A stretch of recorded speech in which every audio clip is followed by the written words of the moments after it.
Good morning.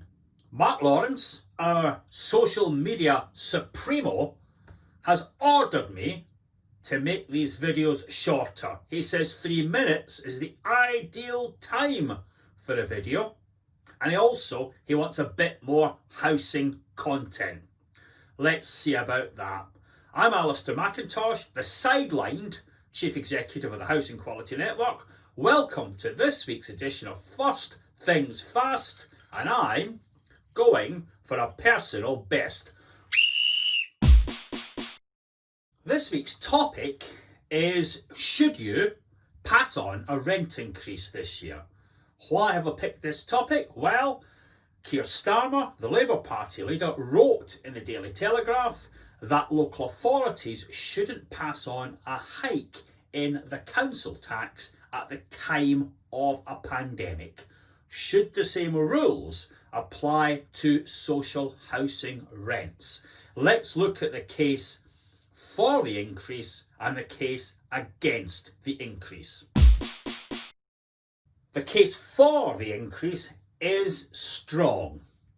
If you look at social landlord business plans, they need extra cash for works to deal with safety, general repairs, regeneration, and contributing towards new build. In the past, politicians sought cheap votes by holding council rents down, and that almost led to the extinction of council housing. Let's not fall into that trap again. By the end of it, we're into the 1980s. The local authority stock is in a terrible state. The only answer for much of it is to transfer the homes to housing associations with easier access to private finance. Do we want to put housing associations back in that same old boat, starve them of cash, and then perhaps housing associations will need to be restructured and refinanced the way local authorities were? And almost certainly you would wind up with fewer, less local, less benign landlords in the social sector. So the case for the rent increase is we need the money to do the repairs, we need the money for safety, and we need the money to keep our largely benign social landlords, be the associations, ALMOs or local authorities, operating as they do now. What's the case against the increase? Well, that is strong too.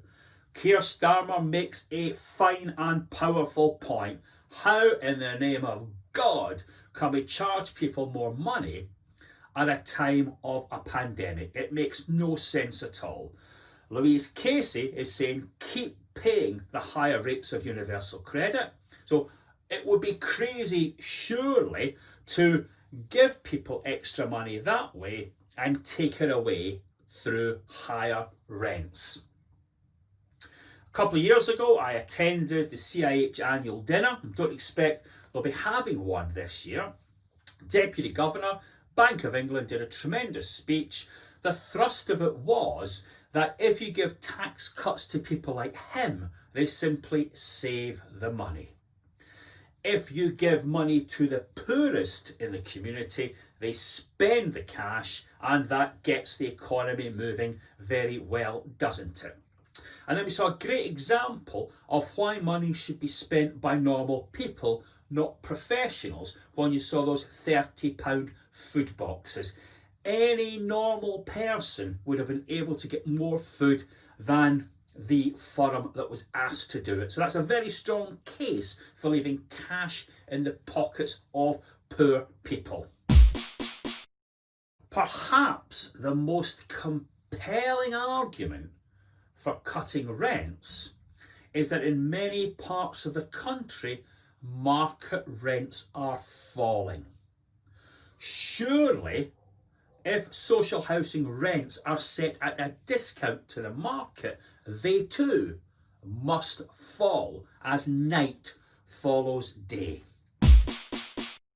So you have strong arguments for an increase, and at the moment Netflix and Amazon are charging ever higher prices to take advantage of the pandemic, and you have a strong ethical and financial argument set by Keir Starmer and others to make sure the poorest have as much money as possible to get them through this pandemic.